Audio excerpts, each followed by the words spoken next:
Hadirat Allah itu selumrah dan seyogyanya menghasilkan apa dalam diri hati orang-orang yang percaya, orang-orang yang mengalami perjumpaan itu, yaitu takut akan Allah. Pasti. Orang kalau ketemu Tuhan tidak jadi takut sama Tuhan itu nggak mungkin sudah ketemu Tuhan. Nggak mungkin. Kalau kita ngaku-ngaku Tuhan datang tapi kita nggak semakin takut sama Tuhan, Tuhan nggak datang tadi.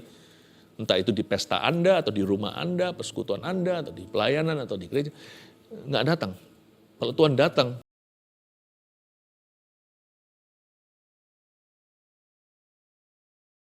suci bait Allah yang hidup, Tuhan Kau berumah di dalam hati dan jiwa kami. Oleh karena itu, beri kami hati yang baik dan benar ya Tuhan. Hati yang tulus dan setia. Hati yang teguh juga bagi orang-orang yang sedang lemah hatinya. Terima kasih Tuhan, kami mengasihi-Mu. Bukan kami yang mengasihi-Mu, Engkau mengasihi kami dulu. Sampaikan sabda-Mu Tuhan. Inilah umat gembala-Mu. Engkaulah gembala agung dan sejati mereka. Biarkan kami ya Tuhan, yang Kau pinjamkan dalam hidup mereka, ya Tuhan sebagai saluran saja, hamba berdoa, Kau urapi kami semua. Dan sembunyikan hamba di balik salib-Mu ketika sabda diberikan, biar Yesus yang berfirman. Dalam nama Yesus, haleluya. Amin. Puji Tuhan, praise the Lord. Saya senang sekali bisa menyampaikan firman Tuhan, itu suatu privilege ya. Dan jangan lupa loh, kita bisa memuji, menyembah Tuhan, itu privilege juga. Itu sesuatu sekali, jangan anggap remeh, jangan anggap murah, jangan jadi biasa. Kalau kita masih bisa berdoa, itu Roh Kudus di dalam kita. Kalau kita bisa memuji, menyembah, itu karena tingkap langit masih terbuka. Hadirat Allah yang turun menjemput kita, bukan karena kita yang gagah perkasa bisa memanjat sorga, masuk ke hadirat Allah. Itu karena tangan Yesus yang terulur bagi Anda dan saya. Saya bersyukur sekali, kita masih bisa memuji, menyembah bersama. Itu juga suatu hak istimewa. Dan sekarang di hari Sabtu malam seperti ini, malam Minggu, mari kita siapkan hati kita. Kita kan belajar sesuatu tentang gereja, karena gereja adalah tempat yang sangat penting di dalam kehidupan kita. Dan kalau Anda belum subscribe YouTube channel ini, silakan lakukan ya, you know what to do. Mari kita buka bersama-sama firman Tuhan yang akan dibagikan hari ini dari Amos pasal yang ke-8. Saya kasih judul seperti ini, sepulang dari gereja harus bagaimana. Janganlah kita itu kalau ke gereja besok kan, anak-anak Tuhan akan ke gereja. Kalau Anda belum onsite, masih terus online, padahal kerja sudah onsite, sekolah, ayo onsite ke gereja. Dan kalau kita datang ke gereja, yang kita pikirkan bukan, bagaimana rambutku sudah sisiran atau pakaian, itu juga perlu diperhatikan. Tapi lebih penting untuk bertanya, sepulang dari gereja kita harus bagaimana? Gereja itu penting sekali loh. Kenapa? Karena misalkan kalau kita datang ke gereja hari Minggu aja, belum termasuk pelayanan, kelompok kecil segalanya, persekutuan dengan saudara seiman. Kalau datang satu kali hari Minggu, 2 jam aja, 1 tahun 52 minggu, udah 100 jam lebih kita itu luangkan. Belum lagi seumur hidup sih kalau puluhan tahun, coba bayangkan. Ribuan jam kita berikan. Yang pasti gereja bukanlah tempat untuk orang pura-pura pasang topeng, atau orang berdosa menyembunyikan dosanya di balik kerohanian. Bukan. Gereja itu malahan adalah tempat pertama seharusnya terjadinya perubahan hidup secara nyata. Amos pasal 8 ayat 4 sampai ayat yang ke-8 saja. Ini adalah nubuatan dari Nabi Amos di Perjanjian Lama kepada bangsa Israel, umat pilihan Tuhan. Dan dia menegur bahwa ibadah mereka itu tidak sungguh. Peringatan terhadap orang yang mengisap sesamanya itu kalimat pembuka di Alkitab kita ayat 4. Dengarlah ini, hai kamu yang menginjak-injak orang miskin dan yang membinasakan orang sengsara di negeri ini. Dan berpikir, bilakah bulan baru berlalu supaya kita boleh menjual gandum? Dan bilakah hari Sabat berlalu supaya kita boleh menawarkan terigu? Dengan mengecilkan eva, membesarkan shikal, berbuat curang dengan neraca palsu. Supaya kita membeli orang lemah karena uang, dan orang yang miskin karena sepasang kasut, dan menjual terigu rosokan. Tuhan telah bersumpah demi kebanggaan Yakub, bahwasanya aku tidak akan melupakan untuk seterusnya segala perbuatan mereka. Tidakkah akan gemetar bumi karena hal itu, sehingga setiap penduduknya berkabung? Tidakkah itu seluruhnya akan naik seperti sungai Nil, diombang-ambingkan dan surut seperti sungai Mesir? Nggak usah dibaca ya, saya tambahkan satu aja ayat 10, sekedar sesuatu untuk bisa memahami konteksnya. Sebenarnya Tuhan bukannya menegur orang Israel karena mereka tidak memperhatikan orang miskin, mereka curang dalam berbisnis, bukan itu aja. Tapi teguran Tuhan itu dikarenakan ibadah mereka itu pura-pura. Dan Tuhan tidak berkenan. Kalau itu dilakukan oleh orang berdosa di luar sana, ya oke lah. Mereka nggak tahu kebenaran. Tapi kalau anak-anak Tuhan yang ke gereja, harusnya diajari firman, harusnya masuk hadirat Tuhan. Pasti terjadi perubahan. Makanya di ayat 10 saya tambahkan, aku akan mengubah perayaan-perayaanmu menjadi perkabungan. Your celebration maksudnya. Dan segala nyanyianmu menjadi ratapan. Aku akan mengenakan kain kabung pada setiap pinggang dan menjadikan gundul setiap kepala. Aku akan membuatnya sebagai perkabungan karena kematian anak tunggal sehingga akhirnya menjadi seperti hari yang pahit, pedih, dan sebagainya. Mari kita sekarang perhatikan dulu Tuhan menghendaki apa untuk terjadi di dalam gereja. Yang ayat 4 dulu, dengarlah ini, kamu yang menginjak-injak orang miskin dan yang membinasakan orang sengsara di negeri ini. Tuhan senang ibadah kita, tapi Tuhan lebih suka ibadah kita itu sungguhan dan menghasilkan perubahan di dalam diri kita. Tuhan bukan suka ibadahnya karena ibadahnya. Karena orang-orang yang menyembah berhala juga beribadah. Tuhan gak suka ibadahnya, karena Tuhan gak membutuhkan ibadah manusia. Karena malaikat nyanyinya lebih gak fales. Dan juga segala ciptaan di dunia ini, burung berkicau, ya, hewan-hewan dengan suaranya yang khas masing-masing, bahkan angin berhembus, itu semuanya memuji Tuhan. Langit dan bumi, pujilah Tuhan. Seluruh cakrawala dan ciptaan itu memuliakan penciptanya.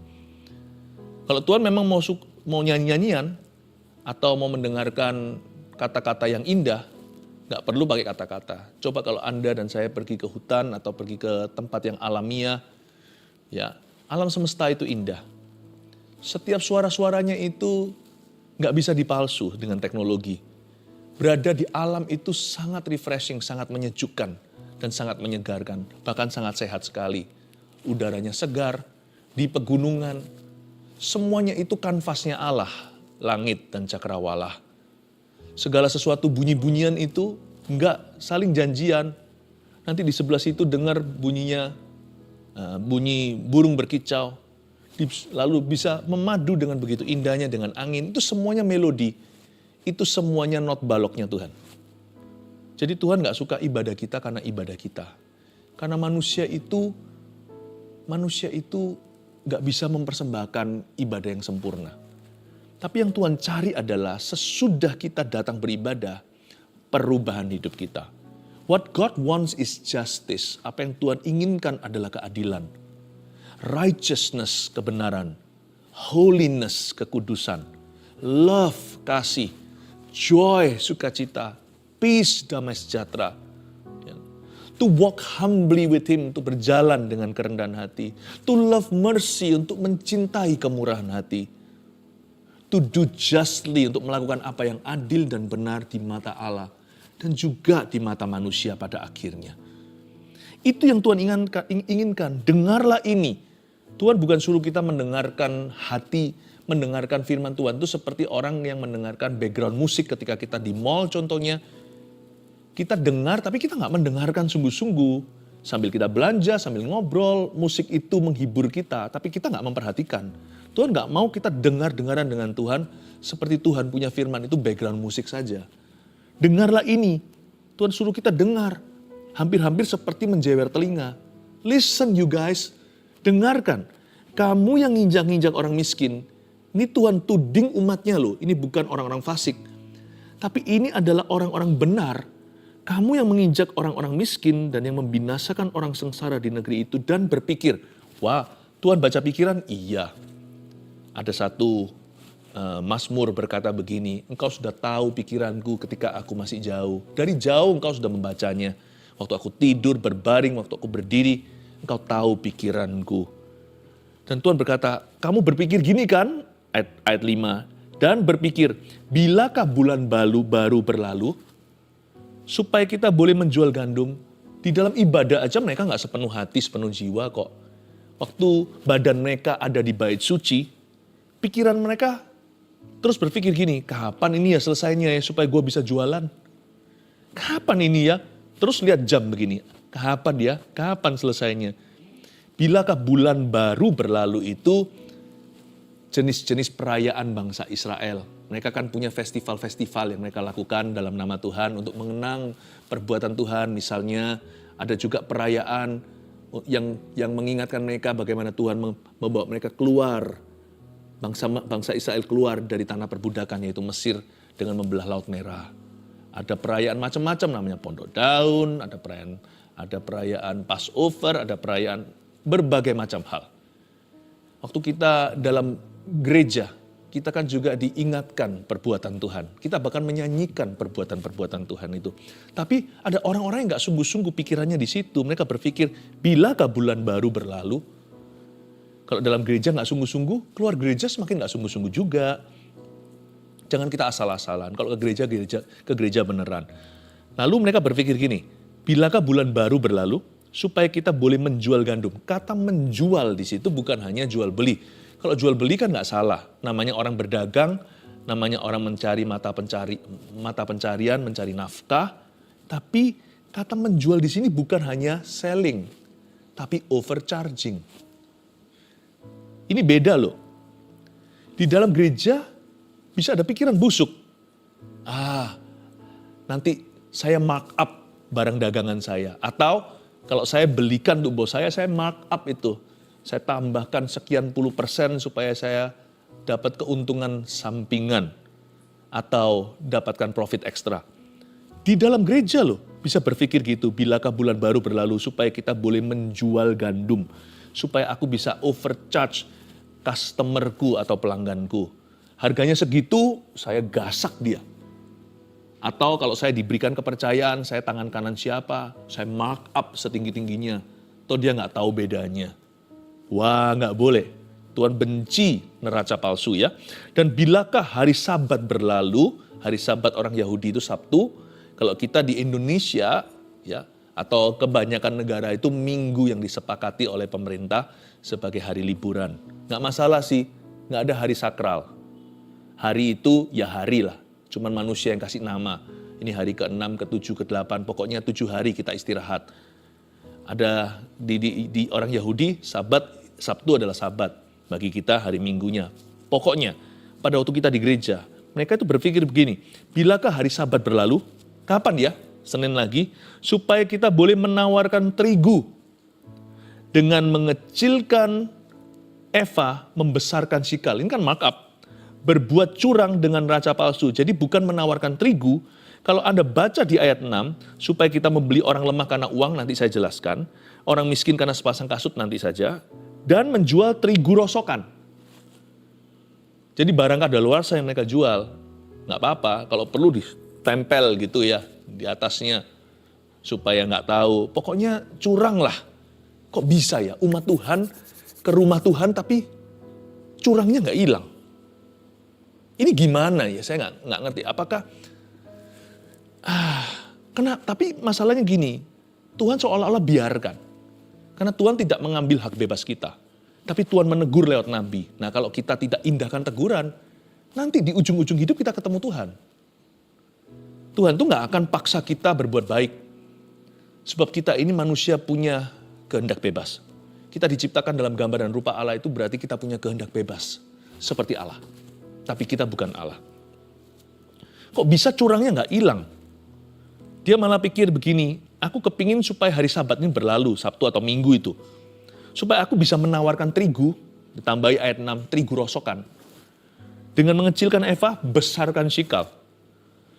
Tak jual semahal-mahalnya barang yang nggak layak untuk diberikan. Berbuat curang dengan neraca palsu, kok bisa begitu? Waktu saya baca begini saya sedih loh. Ini semua terjadinya dalam bait suci. Karena itu banyak orang jadi kepahitan sama orang Kristen kan, sekarang kita ngerti kan, bukan Tuhannya. Kalau Tuhan tulis di Amos itu berarti Tuhan sendiri nggak setuju. Tapi kenapa Tuhan ada hukum mereka? Jangan tuntut hukuman lah. Kalau Tuhan hukum mereka ya Tuhan juga harus hukum kita. Berani kita dihukum sama Allah? Saya sih takut sih. Kalau kita menuding orang lain, kita menghakimi dengan takaran yang sama akan diukurkan pada kita ya kita sendiri nggak akan lolos juga. Kita sendiri nggak akan lulus. Karena nggak ada satupun di antara kita adalah orang yang benar, sungguh-sungguh benar di mata Tuhan. Kita ini dibenarkan karena iman. Kadang-kadang kita berpikir, orang kayak gitu kok nggak dihukum aja sama Tuhan, dihukum mati. Kalau dihukum mati, keseret dong kita sekalian ikut dihukum mati. Tuhan yang sabar sama semua orang, Tuhan sabar sama orang berdosa, karena Tuhan juga sabar sama kita. Lalu ayat 6, supaya kita membeli orang lemah karena uang. Membeli orang lemah karena uang. Harusnya kebalik ya, kita bisa pakai uang untuk bantu orang lemah. Tapi ini orang lemahnya jadi objeknya, uang jadi subjeknya. Orang lemahnya dijual, dialah barang dagangan, dan uang itulah idolanya, uang itulah Allahnya. Sebenarnya uang itu adalah hamba yang sangat baik, tapi Tuhan yang sangat jahat. Karena itu jadi hamba uang adalah sesuatu yang sangat mengenaskan. Cinta akan uang adalah akar segala kejahatan. Uang bukan akar kejahatan, cinta akan uang. Mencintai uang itulah akarnya segala kejahatan. Memang uang gak bisa beli segala sesuatu, betul ya? Tapi sadarkah Anda bahwa uang bisa membeli sesuatu loh? Misalkan kalau kita punya lebih, tapi kita jangan kikir. Hasil usaha kita jikalau diberkati sama Tuhan, kita jangan pelit. Kenapa? Karena cuma-cuma engkau menerimanya. Jadi payahmu gak sebanding ngasih karunia-Nya. Misalkan ya, saya makan. Kalau orang-orang yang bekerja sebagai waiter contohnya, yang menjadi pelayan di restoran, bukan restoran besar, nggak ketemu bos-bos gimana, depot-depot biasa. Kita lagi makan misalkan. Kalau kita kasih tips ya, padahal nggak harus. Kalau di Amerika harus ada persentasinya, itu bisa ngamuk itu kalau nggak, karena memang itu hukumnya di situ. Tapi kalau di Indonesia gini, contohnya di Asia juga, kita kan nggak diharuskan. Jadi kalau kita lagi makan gitu, kalau kita tinggalkan sesuatu ya, nggak harus sih, kita nggak kasih tips misalkan, juga nggak apa-apa. Tapi coba diuji, lakukan satu eksperimentasi. Kita berikan apa yang kita rela, yang ikhlas, apa yang mampu, tapi agak gedein dikit, besarin dikit. Coba kasih di situ. Lihat ya, pelayan restoran kita bisa membeli kebahagiaannya. Kita bisa belikan happy untuk dia. Karena waktu dia dapat, wow, gajinya mungkin kecil, gak seberapa. Tapi ini berarti uang transportasi, Ini bisa ekstra sesuatu. Ya. Atau waktu dia jadi ternyata uang itu bisa membeli kebahagiaan untuk seseorang. Meskipun kebahagiaan itu tetap semu ya. Bahagia atau sukacita sesungguhnya adalah diselamatkan oleh Tuhan. Nama kita tertulis dalam kitab kehidupan. Tapi kalau ada orang lapar, jangan bilang nanti aja yang penting masuk sorga. Dia tetap harus perlu makan. Karena meskipun sukacita sejati itu sorgawi, ada bahagia hari ini yang harus kita penuhi dalam kehidupan sesama kita. Ternyata uang itu bisa membuat someone happy. Tapi bukan hanya dengan uang aja. Jadi jangan sampai kita merasa, wah kalau membahagiakan orang tua, pasangan kita harus dengan uang, ya kan? Harus dengan berlian, aku nggak mampu beli. Enggak. Orang kalau benar hatinya itu tidak akan kebahagiaannya pada harta duniawi atau pada materi. Sometimes memberikan perhatian, lemah lembut sama orang itu lebih membuatnya happy. Tapi tidak bisa dipungkiri, tidak bisa disangkali bahwa money can also buy, bisa juga membeli sesuatu yang berguna untuk orang lain. Dan ini yang membuat Tuhan itu berbicara kepada umatnya. Kalian di gereja kok nggak ngerti hal ini? Datang ke bait suci berkali-kali kok uang tetap menjadi Allahmu atau menjadi ilah itu. Kenapa hatimu nggak berubah? Malahan berniat untuk memeras orang. Itu orang lagi kesukaran, kita kasih pinjaman dengan buah lintah darat. Kita tahu itu saudara kita. Jangankan itu orang siapa, saudara seiman aja kita harus tolong kok. Orang nggak kenal aja kita kalau bisa bantu. Ini sepupu, ini kemenakan sendiri. Ini omnya, tantenya, atau orang yang sudah seperti kerabat. Waktu dia jatuh gitu, malah justru kita tikung dia dari belakang. Percayalah, pokoknya percaya aja. You percaya sama saya, percaya. Dia percaya, Wah, malah justru karena dia di posisi lemah, kita take advantage atau kita ambil kesempatan dalam kesempitan dan kita ambil semua asetnya dan dia nggak bisa berbuat apa-apa. Tuhan berkata jahat tuh. Bukannya kita harusnya bantu orang lemah, tapi ini mau membeli orang lemah. All because of money, karena uang. Dan Tuhan keluhkan, kenapa umatku nggak ngerti hal ini? Lalu Tuhan telah bersumpah demi kebanggaan Yakub, bahwasanya aku tidak akan melupakan seterusnya segala perbuatan mereka. Tuhan berkata, seharusnya kalau orang datang ke rumah Tuhan itu harus makin bangga sama Tuhannya. Dia bukan bangga sama uangnya, bukan bangga sama pencapaiannya, bukan bangga sama koneksinya, bukan bangga sama apa yang dia miliki, yang dia punya. Akulah kebanggaan Yakub. Intisari daripada ibadah adalah worship. Worship God as He is. Intisari daripada ibadah kita itu bukan acara atau program atau rundown seperti event organizer, I.O., seperti setelah ini apa, pengumuman, lalu nyanyian dan sebagainya. Bukan. Intisarinya itu sentralnya adalah the people of God, umat Allah, worshiping God. Menyembah Tuhan. Dan Tuhan berkata, if you worship me, Tuhan ngomong gini sama umatnya, kalau kalian menyembah aku, kata Tuhan, kebanggaanmu hanyalah aku. Akulah satu-satunya kebanggaanmu. I am your only pride. Wow, itu dia. Dia harus makin bertambah, aku harus makin berkurang. Ya Tuhan, ku datang kepadamu Tuhan, ku serahkan seluruh keangkuhan. Waktu aku masuk hadiratmu, seluruh keangkuhanku hilang. Tidakkah akan gemetar bumi karena hal itu? Sehingga setiap penduduknya berkabung. Ini juga bicara tentang hadirat Allah kan. Kalau hadirat Allah itu sungguh-sungguh diresapi, coba pikirkan apa artinya. Hadirat Tuhan itu membuat gemetar bumi karena hal itu. Tidakkah untuk seluruhnya akan naik seperti sungai Nil diombang-ambingkan dan surut seperti sungai Mesir. Ketika hadirat Tuhan turun atas bait suci, memenuhinya di zaman Salomo mendedikasikan bait Allah. Itu imam gak bisa melanjutkan ibadah. Tidak bisa melangsungkan kebaktian. Karena tempat itu goncang. Ketika para rasul, bukan bait suci ini, waktu mereka itu lagi berkumpul bersama. Itu kan gereja. Mereka berdoa. Lalu turunlah Roh Kudus waktu Pentakosta. 120 orang itu merasakan bahwa Roh Kudus turun bukan hanya atas mereka, tapi atas tempat mereka adakan pertemuan. Tempat itu goncang. Nantinya juga terjadi gempa bumi sungguhan. Doa mereka yang tercatat, doa korporat, kedua kali setelah mereka dianiaya, setelah Petrus disesah, mereka berdoa, berikan mereka keberanian untuk memberitakan Injil. Sertai dengan tanda-tanda heran, goncanglah tempat mereka berkumpul. Ketika Paulus dan Silas berada di penjara Filipi, Kisah Para Rasul 16, gempa bumi, semua pintu penjara terbuka lebar-lebar, namun tak ada satupun napi yang lari. Coba kalau Anda bayangkan, tidak akan gemetar bumi karena hal itu, bicara tentang hadirat Allah. Hadirat Allah itu selumrah dan seyogyanya menghasilkan apa dalam diri hati orang-orang yang percaya, orang-orang yang mengalami perjumpaan itu, yaitu takut akan Allah. Pasti. Orang kalau ketemu Tuhan tidak jadi takut sama Tuhan itu nggak mungkin sudah ketemu Tuhan. Nggak mungkin. Kalau kita ngaku-ngaku Tuhan datang tapi kita nggak semakin takut sama Tuhan, Tuhan nggak datang tadi. Entah itu di pesta Anda atau di rumah Anda, persekutuan Anda atau di pelayanan atau di gereja, nggak datang. Kalau Tuhan datang, manusia akan takut. Gentarlah atau gemetarlah bumi, bahkan surut juga sungai Nil di hadapannya. Saya kasih 3 poin seperti biasanya. Sepulang dari gereja harus bagaimana?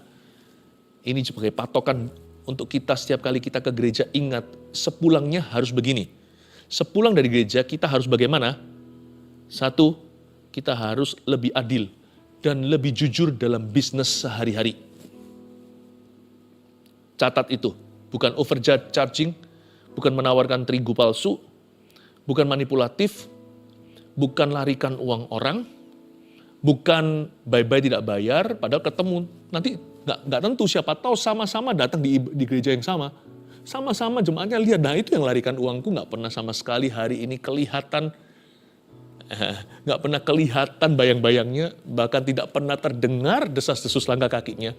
Ada di sama saya di baris ini, dia di baris itu nggak boleh terjadi, nggak boleh terjadi. Oh, tapi memang gereja nggak sempurna.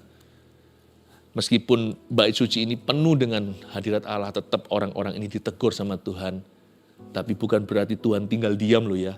Kalau Tuhan diam itu bukan berarti Tuhan tinggal diam. Itu Tuhan memberimu dan memberi orang-orang tersebut kesempatan untuk bertobat. Tuhan tidak tinggal diam. Tapi orang yang benar dan dibenarkan nanti Tuhan sertai terpisah. Kenapa Tuhan tidak main hukumlah atau langsung turun tangan meskipun hadirat Tuhan datang. Misalkan gereja itu diisi dengan orang-orang yang tulus-tulus hati. Kenapa enggak juga orang-orang tertentu kunjung bertobat dan berubah? No. Tuhan kasih dia yang namanya pause. Tombol tekan pause. Ya. Tidak dimatikan on and off, tapi pause. Berhenti sejenak. Sejenak itu mungkin 15 tahun. Tapi karena Tuhan itu maha dan panjang sabar. Tapi jangan pernah kita biarkan Tuhan itu, janganlah kita mencobai Tuhan dan kesabarannya. Sebab Tuhan itu murkanya sama hebat dan mulianya. Demikian seperti sabar dan kasihnya. Karena itu kita tidak boleh main-main dengan ini. Mari kita resapi baik-baik. Jadi inilah kehendak Tuhan. Kalau kita pergi ke gereja, kita pulangnya harus bagaimana? Kita harus lebih adil jadi orang. Lebih jujur dalam bisnis sehari-hari, bukan dalam pelayanan. Kalau pelayanan, manusia bisa saja seseorang memasang topeng. Tapi dalam bisnis sehari-hari itu kelihatan. Langsung nampak. Itu Kristen brand apa langsung tahu. Udah langsung tahu. Dan disitulah Yesus dimuliakan atau Yesus dipermalukan. Lewat perbuatan orang-orang. Disitulah orang Kristen menjadi teladan, menjadi kesaksian, atau menjadi batu sandungan. Itu nggak bisa dipura-pura lagi karena disitulah batasnya. Keluar dari gedung gereja tersebut, itulah kesempatan kita. Game has just begun. Bukan game over setelah doa berkat, tapi baru dimulai. Kehidupan ibadah kita baru dimulai setelah hari Sabat berlalu dan setelah bulan baru itu berlalu. Lebih adil dan lebih jujur dalam bisnis sehari-hari, itulah kehendak Yesus Kristus bagi umatnya, yaitu gereja perjanjian baru. Jadikan ini patokan ya, pakemnya. Jadikan ini standar SOP-nya, standard of procedure untuk kita semuanya anak-anak Kristus. Sepulang dari gereja, kita harus bagaimana? Nomor 2, kita harus lebih murah hati untuk menolong orang lemah dan miskin. Bukan kita itu membeli orang lemah karena uang, malah justru kita beli pakai uang. Apa yang bisa bantu orang miskin dan orang lemah. Ini juga berlaku untuk gereja secara korporat, gereja harus bergerak membantu. Gereja kami juga, cuman kami tidak mau pencitraan. Jadi apa yang kami lakukan itu tidak perlu digembar-gemborkan. Sebab Yesus sendiri ajarkan tangan kiri memberi, nggak perlu tahu tangan kanan. Tapi tujuan salah satu eksistensi gereja bukan hanya memberitakan Injil dan menanam gereja-gereja baru seperti Paulus lakukan, tapi juga memperhatikan orang-orang miskin di komunitasnya. Tapi nggak bisa entaskan semua, nggak ada satu gereja di dunia ini bisa entaskan kemiskinan. Nggak ada. Itu sesuatu yang ongoing dan progresif. Sesuatu yang sifatnya tubuh Kristus secara luas. Tapi kita semua bisa melakukan bagian kecil kita sesuai dengan kemampuan kita. Orang miskin adalah orang yang lemah. Maksud saya pasti mereka punya kebutuhan yang mereka tidak sanggup untuk penuhkan. Tapi orang lemah nggak tentu adalah orang miskin loh. Orang bisa saja dia punya kekayaan harta duniawi, tapi dia itu lemah. Artinya dia itu tidak punya teman, tidak punya kawan. Dia itu mungkin sedang sakit sekarat. Jangan prejudisme, karena dalam Kristus dan kerajaannya tidak ada komunisme, tidak ada kolonialisme. Orang miskin maupun orang kaya sama-sama tidak diagungkan. Tuhan cinta semua orang. Makanya itu lebih murah hati, kita harus lebih murah hati untuk menolong orang lemah dan orang miskin. Yang seperti dikatakan tadi di ayat 6, supaya jangan sampai kita seperti mereka yang membeli orang lemah karena uang dan orang miskin karena sepasang kasut. Kita harus lebih murah hati. Setelah keluar dari gedung gereja, dari pintu gereja kita masing-masing, kita harus makin baik hati, bukan makin busuk hatinya. Kok bisa kita datang ke gereja jadi busuk hatinya? Itu bukan salah gerejanya, itu bukan salah Tuhannya. Tapi orang itu harus mendengarkan kitab Amos berbicara.